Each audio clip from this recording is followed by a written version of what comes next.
tek bir semestr öğrendim. Bunun için yaxşı bilmeyim idil tatarça. Men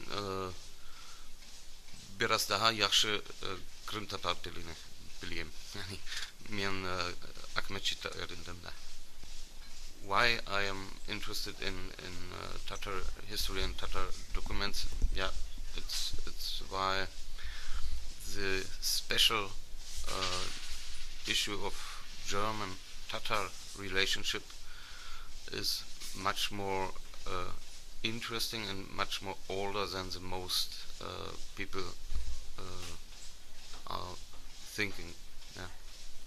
And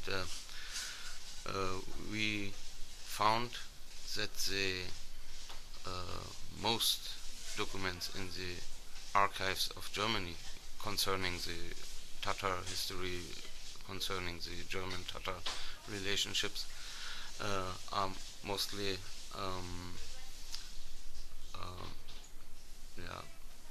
under-evaluated, not recommended, not researched, not translated, and yeah, we have to do a big job because nobody cared until today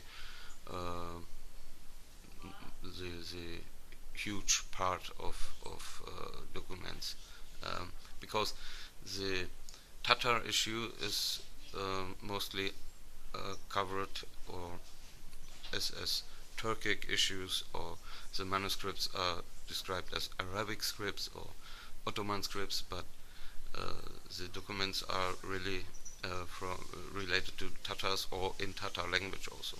Yeah. So that is why we have to investigate the whole archives in Germany and the libraries also.